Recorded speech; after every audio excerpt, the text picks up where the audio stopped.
Good morning. We have a handout, and we have a good friend that's a colleague of ours that teaches high school math that says when he hands things out, he usually just throws them up in the air and says, come and get them. But I think this is too big of a class to do that for.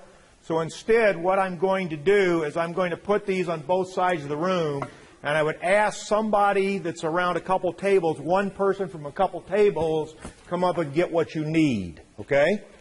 So that not everybody's coming up, but yet we get these handed out. So here we go. Somebody, a couple people around you, get enough for everybody. Here's our first problem for you to work. So think about this on your own for about 30 seconds, and then come up with an answer, and then you can talk to somebody at your table.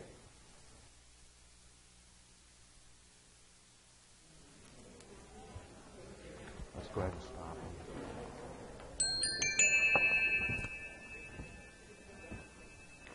So if we were in a classroom to debrief this, we would say to our students, talk about what you initially thought about, trying, and we would ask, try not to give away, go right to the solution. We're not going right to the solution here, but what did you think about, what did you try, did you draw pictures, what did you do? How many of you drew pictures? Anybody? What do we tell our students to do when they don't know what else to do?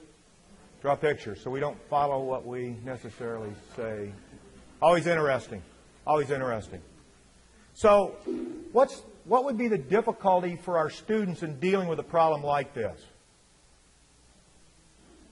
I have a question about the problem. Can we assume that he only has done... That's a great question. What do you think? I don't think so, too. And I think that's what we're not teaching children to do, is question the problem. I would go back and tell the author what you just said, but it's 1909, so I'm not sure he's there. Well, I think the answer is true. Okay? You cannot. Okay. That's fine.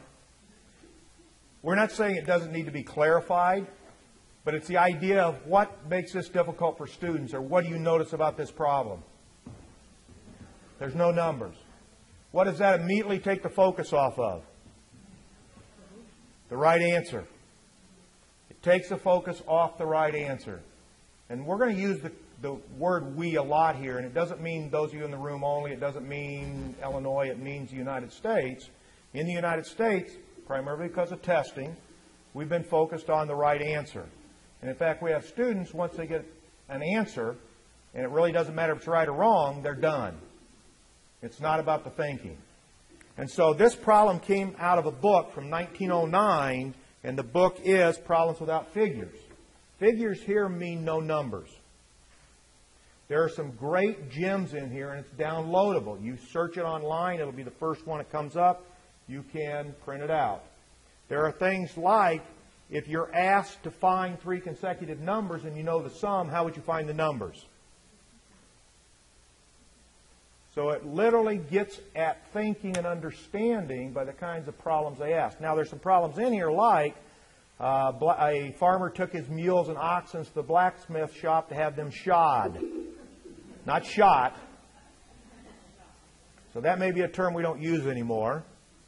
So you have to be careful. But the idea is, and we heard the authors of Common Core, and we've heard them speak a number of times, say you could go to your textbooks, go to problems in your textbooks, and take the numbers off, maybe change the question, but get at this idea.